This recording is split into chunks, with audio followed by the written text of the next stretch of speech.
नमस्कार, आप सभी का एक बार फिर से स्वागत करते हैं हमारे इस YouTube चैनल यस केमिस्ट्री पर। आज के इस वीडियो में हम डिस्कस करने जा रहे हैं important MCQ questions surface chemistry chapter का, जो कि फिजिकल केमिस्ट्री का सबसे छोटा और सबसे आसान चैप्टर है।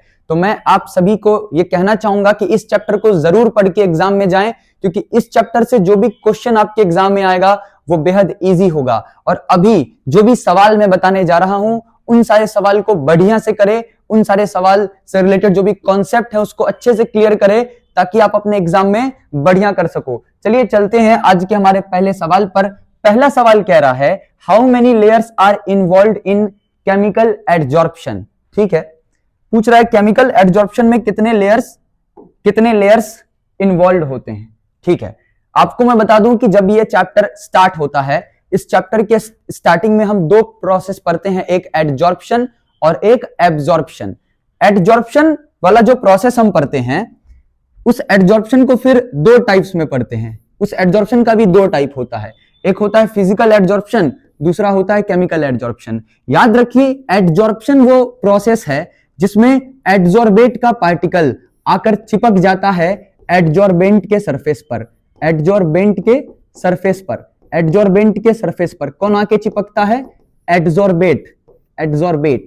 ठीक है, तो अगर एडजॉर्बेट का पार्टिकल एडजॉर्बेंट के सरफेस पे आके चिपक रहा है और कंसंट्रेशन जो है एडजॉर्बेट का वो बढ़ रहा है, इसी प्रोसेस को बोलते हैं एडजॉर्प्शन। अगर एडजॉर्बेट जो एडजॉर्बेंट के सरफेस पर आ रहा है, इसके आने का रीजन वीक वैंडरवॉल फोर्स है, तब इस प्रोसेस को हम कहते हैं फिजिकल एडजॉर्प्शन या फिर फिजिजॉर्प्शन। और वहीं दूसरी तरफ अगर इस एडजॉर्बेट का एडजॉर्बेंट के सरफेस पर आकर चिपकना केमिकल बॉन्डिंग के कारण है, तो याद रखिए कि इस प्रोसेस को हम लोग बोलते हैं केमिजॉर्प्शन। इसके बाद इस चैप्टर में हम काफी सारे प्रॉपर्टीज पढ़ते हैं फिजिजॉर्प्शन और केमिजॉर्प्शन से रिलेटेड।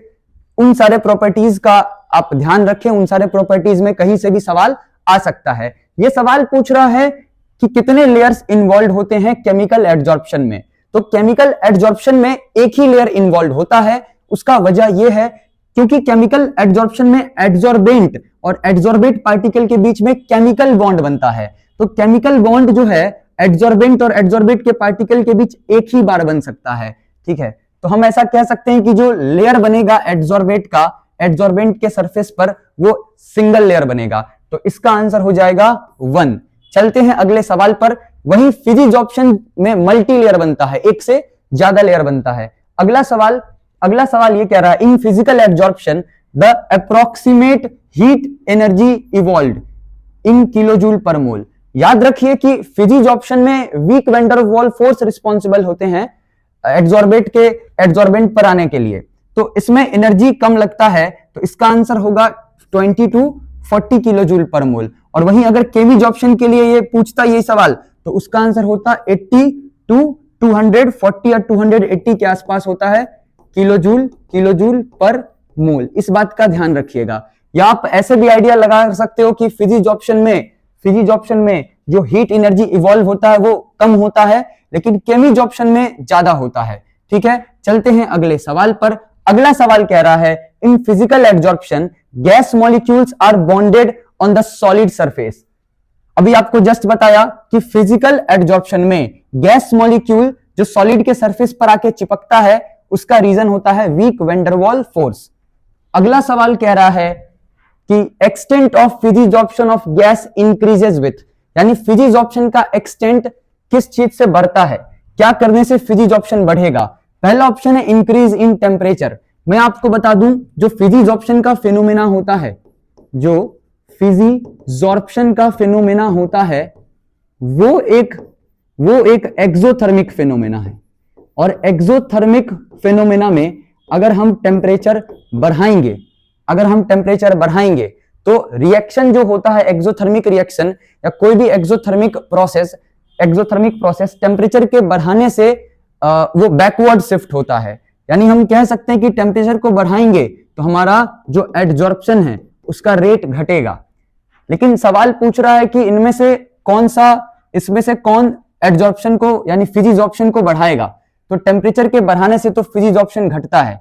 डिक्रीज इन टेम्परेचर, तो इसका आंसर बी हो जाएगा, डिक्रीज इन टेम्परेचर। अगर हम टेम्परेचर को कम करेंगे, टेम्परेचर को घटाएंगे तो एड्जॉर्प्शन बढ़ेगा। लेकिन यहां पर एक और बात आप ध्यान रखिएगा कि केमिजॉर्प्शन के केस में टेम्परेचर के बढ़ाने से केमिजॉर्प्शन बढ़ जाता है। उसका रीजन ये है कि केमिजॉर्प्शन वाले केस में केमिकल बॉन्डिंग बनता है, तो टेम्परेचर बढ़ाने से जो एनर्जी मिलता है केमिजॉर्प्शन वाले केस में, उस एनर्जी का इस्तेमाल एक्टिवेशन एनर्जी के तौर पर कर लिया जाता है। आपको पता है कि जहां भी केमिकल रिएक्शन होता है उस केस में हमें एक्टिवेशन एनर्जी का जरूरत पड़ता है। ठीक है, तो इस चीज को ध्यान में रखेंगे कि फिजिजॉर्प्शन वाले केस में टेम्परेचर बढ़ाइएगा तो एड्जॉर्प्शन यानी फिजिजॉर्प्शन घटेगा, लेकिन केमिजॉर्प्शन वाले केस में टेम्परेचर के बढ़ाने से केमिजॉर्प्शन बढ़ जाता है। अगले सवाल पर चलते हैं। सवाल कह रहा है physical adsorption of a gaseous species में change to chemical adsorption with. ठीक है, ये भी बहुत इंपॉर्टेंट क्वेश्चन है। ये कह रहा है कि किसी भी फिजिजॉर्प्शन को हम केमिजॉर्प्शन में कन्वर्ट कर सकते हैं, कैसे कर सकते हैं। तो याद रखिएगा फिजिजॉर्प्शन वाले केस में या किसी भी फिजिजॉर्प्शन को केमिजॉर्प्शन में हम टेम्परेचर बढ़ा के चेंज कर सकते हैं। यानी अगर हम टेम्परेचर बढ़ाते हैं तो फिजिजॉर्प्शन कन्वर्ट हो जाता है केमिजॉर्प्शन में। इसका आंसर हो जाएगा इंक्रीज इन टेम्परेचर। नोट्स में ये सब बात बहुत बेहतरीन तरीके से लिखवा रखा हूं। ये सब बात अगर आप नोट्स पढ़ लेते हो तो ये सब क्वेश्चन कोई बड़ा बात नहीं है। ठीक है, तो अगर आप नोट्स पढ़ के इन सारे क्वेश्चंस को देखोगे तो एक एक क्वेश्चन आपसे बहुत आसानी से हो जाएगा। इन chemical adsorption approximate heat energy evolve in, first question में ही बता दिया कि केमिकल एड्जॉर्प्शन में जो हीट इवॉल्व होता है वो 80 से 240 किलो जूल पर मोल होता है। फिजिजॉर्प्शन में 20 to 40 एंड केमिजॉर्प्शन में 80 to 240। चलिए अगला सवाल, which of the following is not applicable to the phenomena of adsorption. Adsorption की, अब एड्जॉर्प्शन के बारे में भी मैंने आपको जस्ट बताया कि एड्जॉर्प्शन होता है हमेशा एक्सोथर्मिक, और आपको पता होगा कि एक्सोथर्मिक वाले केस में delta H is always less than zero, delta H less than zero. But हमसे पूछ रहा है कौन सा एप्लीकेबल नहीं है, तो delta H greater than zero नहीं होगा, क्योंकि delta H greater than zero होता है एंडोथर्मिक प्रोसेस के लिए, और एंडोथर्मिक प्रोसेस तो एड्जॉर्प्शन नहीं है, एड्जॉर्प्शन एक्सोथर्मिक प्रोसेस है। बाकी सब भी चेक कर लेता हूं। Delta G less than zero, याद रखिए delta G less than zero electrochemistry में भी बताया था। Delta G less than zero का मतलब है स्पॉन्टेनियस। कोई भी प्रोसेस अगर स्पॉन्टेनियस होता है तो उस प्रोसेस का डेल्टा जी हमेशा जीरो से कम होता है। तो एड्जॉर्प्शन के फिनोमेना के लिए भी डेल्टा जी जीरो से कम ही होना चाहिए। ये भी मैं बता रखा हूं delta S is less than zero. Delta S degree of randomness बताता है।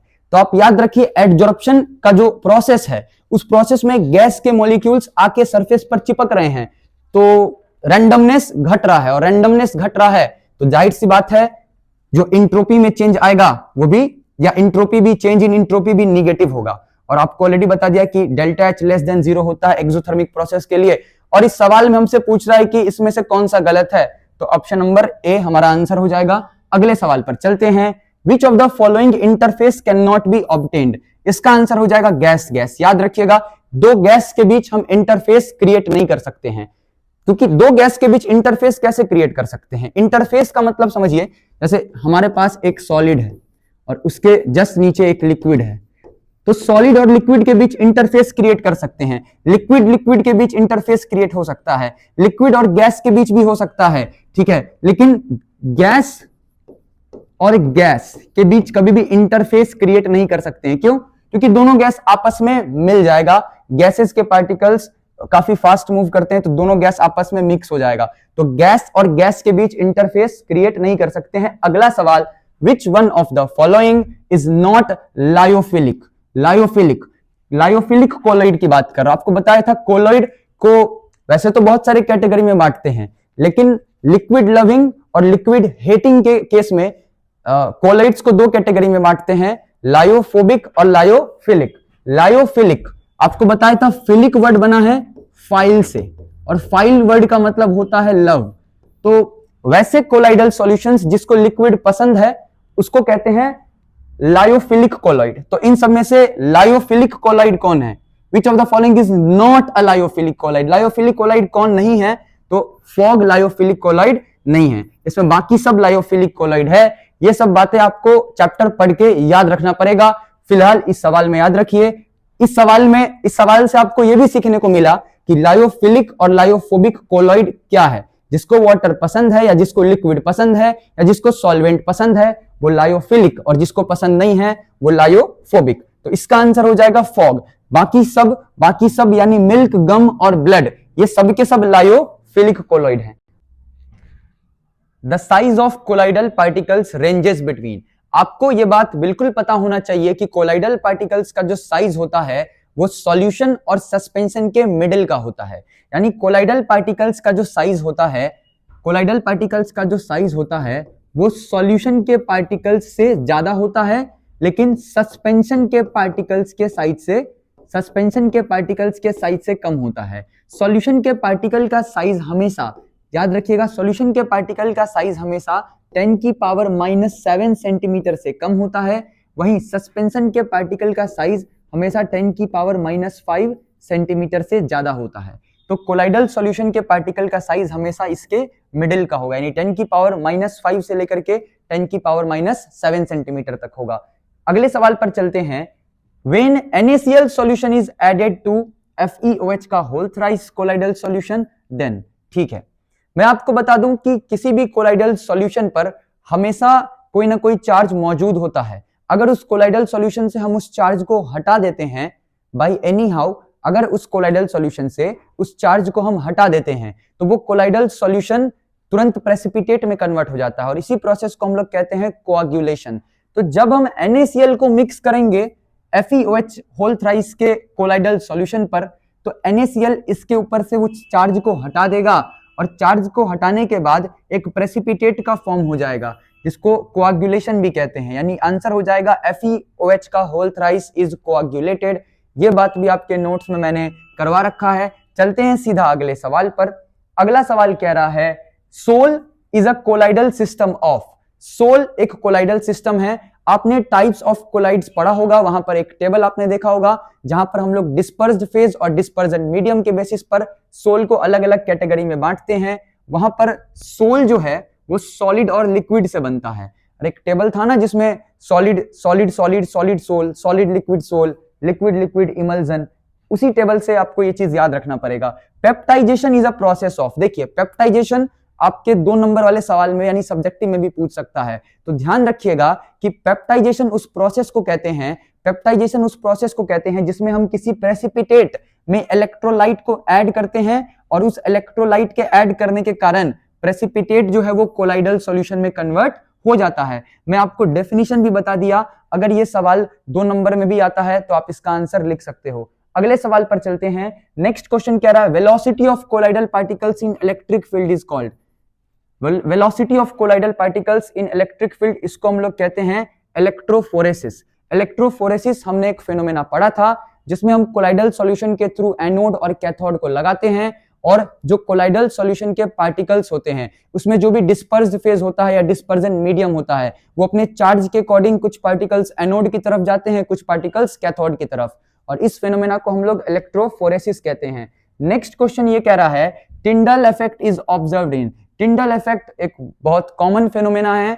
टिंडल इफेक्ट किसको कहते हैं? टिंडल इफेक्ट होता है scattering of light when it is passed through a particular solution. ठीक है, अगर हम किसी पार्टिकुलर लिक्विड से लाइट को पास करवाते हैं और उस पार्टिकुलर लिक्विड के पार्टिकल्स अगर लाइट के रे को स्कैटर करते हैं तो इसी फेनोमेना को हम लोग कहते हैं टिंडल इफेक्ट। ये भी सवाल आपके 2 नंबर में पूछ सकता है, सब्जेक्टिव में पूछ सकता है, व्हाट इज टिंडल इफेक्ट। तो आपको बस इतना लिखना है कि जब हम किसी लिक्विड से लाइट पास करवाते हैं और वो लिक्विड के पार्टिकल्स अगर उस लाइट को स्कैटर कर देते हैं, बस इसी फिनोमेना को हम लोग कहते हैं Tyndall effect. Tyndall effect depend करता है लिक्विड के पार्टिकल के साइज पर। अगर लिक्विड के पार्टिकल का साइज बहुत छोटा होता है तब टिंडल इफेक्ट हम लोग ऑब्जर्व नहीं करते हैं, इस चीज को ध्यान रखिएगा।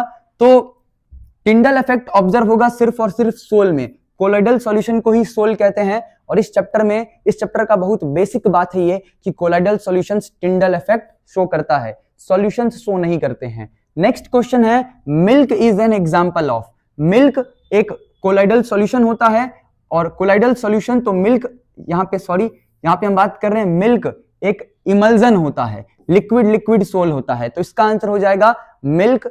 Milk is an emulsion. Milk एक कोलाइडल सॉल्यूशन है जिसका डिस्पर्स्ड फेज और डिस्पर्जन मीडियम दोनों ही लिक्विड होता है। चलते हैं अगले सवाल पर। अगला सवाल कह रहा है which of the following will show Tyndall effect. फिर से टिंडल इफेक्ट पर सवाल। देखिए इस क्वेश्चन को समझने के लिए आपके पास एक इंफॉर्मेशन होना चाहिए। इंफॉर्मेशन ये कि सोप का जो सॉल्यूशन होता है, सोप का जो सॉल्यूशन होता है, यहां पर सीएमसी का फुल फॉर्म है क्रिटिकल मिसेल कंसंट्रेशन। सोप का सॉल्यूशन जब क्रिटिकल मिसेल कंसंट्रेशन से नीचे होता है, उससे बिलो होता है, तब सोप का सॉल्यूशन एक इलेक्ट्रोलिटिक सॉल्यूशन के जैसे बिहेव करता है। और सोप का सॉल्यूशन जब क्रिटिकल मिसेल कंसंट्रेशन यानी सीएमसी से एबव होता है, उससे ज्यादा होता है, तब सोप का सॉल्यूशन एक कोलाइडल सॉल्यूशन के जैसे बिहेव करता है। यानी सोप का सॉल्यूशन अगर सीएमसी से ज्यादा है तो सोप का सॉल्यूशन बिहेव करेगा कोलाइडल सॉल्यूशन के जैसा।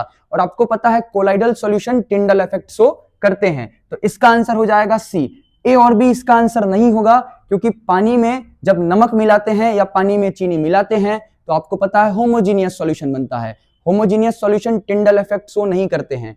ठीक है, चलते हैं अगले सवाल पर। अगला सवाल कह रहा है highest volume of which of the following gases would be absorbed bye 1 gram charcoal. ये सवाल पिछले साल ही आपके एग्जाम में पूछा था। मैं आपको बता दूं कि एड्सॉर्बेंट के सरफेस पर वैसे गैसेज ज्यादा एब्जॉर्ब एब्जॉर्ब हो सकते हैं जो कि ज्यादा जल्दी लिक्विड में कन्वर्ट हो जाए। यानी हम कह सकते हैं कि easily liquefiable gases can be easily absorbed on the surface of adsorbent. तो इस चीज को दूसरे तरीके से हम लोग क्रिटिकल टेम्परेचर के भी बेसिस पे डिफाइन करते हैं कि जिस गैस का क्रिटिकल टेम्परेचर ज्यादा होगा वो गैस ज्यादा जल्दी एब्जॉर्ब हो जाएगा एड्सॉर्बेंट के सरफेस पर।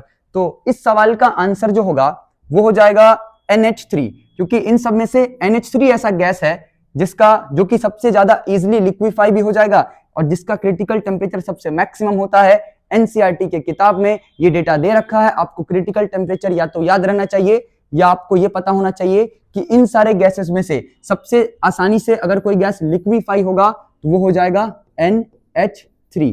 ठीक है, चलते हैं अगले सवाल पर। अगला सवाल हमारा कह रहा है कि at the equilibrium position in the process of adsorption. ठीक है, देखिए एक फॉर्मूला होता है दैट इज डेल्टा जी बराबर delta H minus T delta S, जो कि हम थर्मोडायनेमिक्स में पढ़ते हैं। अब आपको पता है यहां पर जिक्र कर रहा है इक्विलिब्रियम का। इक्विलिब्रियम पे डेल्टा जी होता है 0 के बराबर, तो क्या हो जाएगा डेल्टा एच बराबर टी डेल्टा एस। इसका answer that is option number B. चलते हैं अब अगले सवाल पर। अगला सवाल कह रहा है emulsion is a colloidal system of liquid liquid liquid liquid emulsion. वैसा कोलाइडल सॉल्यूशन जिसमें डिस्पर्स्ड फेज और डिस्पर्जन मीडियम दोनों लिक्विड है उसको कहते हैं इमल्जन, उसको कहते हैं इमल्जन। तो आंसर हो जाएगा लिक्विड इन लिक्विड। चलिए अब अगले सवाल पर चलते हैं। अगला सवाल कह रहा है which of the following is an example of adsorption. Adsorption का एग्जांपल तो मुझे ऑप्शन नंबर बी पहले ही दिख गया, water vapour on silica gel. देखिए सिलिका जेल एक बेहद अच्छा एडजॉर्बेंट के जैसे काम करता है, जो वाटर वेपर्स को क्या कर लेता है अपनी तरफ अट्रैक्ट कर लेता है। सिलिका जेल वही पैकेट है जब हम कोई भी चीज मार्केट से खरीदते हैं, कोई बॉटल वगैरह खरीदते हैं तो उसके अंदर एक छोटा सा पैकेट पहले से दे रखा होता है। वो एक्चुअली में सिलिका जेल का पैकेट होता है जो वाटर के पार्टिकल्स को अपने सरफेस पर एब्जॉर्ब कर लेता है। चलिए अगले सवाल पर चलते हैं। अगला सवाल कह रहा है which of the following is used as an adsorbent. Adsorbent के तौर पे हम किसका इस्तेमाल कर सकते हैं? तो चारकोल का इस्तेमाल हम लोग एड्सॉर्बेंट के तौर पे एड्सॉर्बेंट के तौर पे करते हैं, क्योंकि चारकोल एक बहुत अच्छा एड्सॉर्बेंट के जैसा काम करता है। इस चैप्टर में चारकोल का जिक्र बहुत ज्यादा बार किया गया है, तो आपको यह बात पता होना चाहिए कि चारकोल का इस्तेमाल एड्सॉर्बेंट के तौर पे किया जाता है। काफी सारे गैसेज को चारकोल के सरफेस पर एड्सॉर्ब करवाया जाता है। अगला सवाल है which type of adsorption involves weak van der Waal force physical adsorption. Chapter के शुरुआत में ही बता दिया।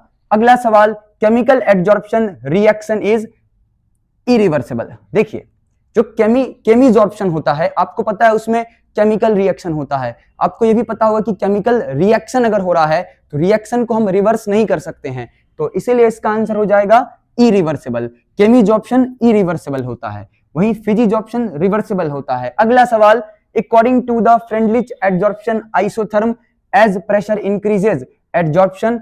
देखिए इस चैप्टर में हम फ्रेंडलिच एडजॉर्प्शन आइसोथर्म पढ़ते हैं और उसमें यह बताया जाता है, उसमें हम एक इक्वेशन पढ़ते हैं that is x upon m बराबर k इंटू पी का पावर 1 अपॉन n, जहां पर x अपॉन m जो है वो एक्सटेंट ऑफ एडजॉर्प्शन है। x अपॉन m से हमको यह पता चलता है कि एडजॉर्प्शन कितना हो रहा है, जहां पर x होता है मास ऑफ एडजॉर्बेट और m होता है मास ऑफ एडजॉर्बेंट। ठीक है, हमसे पूछ रहा है कि प्रेशर इंक्रीज होता है तो एडजॉर्प्शन पे क्या फर्क पड़ता है।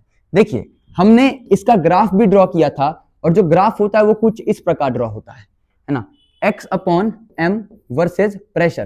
देखिए x अपॉन m हमें यह बताता है कि एडजॉर्प्शन कितना ज्यादा हो रहा है, x अपॉन m जितना ज्यादा एडजॉर्प्शन उतना ही ज्यादा। तो प्रेशर के इंक्रीज करने से ना, प्रेशर के इंक्रीज करने से एडजॉर्प्शन पहले बढ़ता है लेकिन एक टाइम के बाद बढ़ना बंद हो जाता है। ठीक है, तो इसका आंसर हो जाएगा according to the Freundlich adsorption isotherm as pressure increases adsorption remains constant, initially increases and then saturated। Option number C हो जाएगा सही आंसर, क्योंकि प्रेशर के बढ़ने के साथ साथ एडजॉर्प्शन पहले बढ़ रहा है लेकिन फिर बढ़ना बंद हो गया। यह चीज भी आपको नोट्स में बहुत अच्छे से करवा रखा है।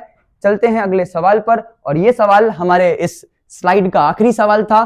तो हमारा जो सरफेस केमिस्ट्री चैप्टर है वो भी यहाँ पे खत्म होता है। पूरा फिजिकल केमिस्ट्री का हमने एमसीक्यू सीरीज को कर लिया है कंप्लीट। अब आगे मैं एक वीडियो लेके आऊंगा जहां पर हम बात करेंगे important subjective questions from physical chemistry. तो तब तक के लिए इस वीडियो को अभी तक लाइक नहीं किया तो लाइक कर लीजिए, चैनल को सब्सक्राइब कर लीजिए। मिलते हैं अगले वीडियो में, धन्यवाद।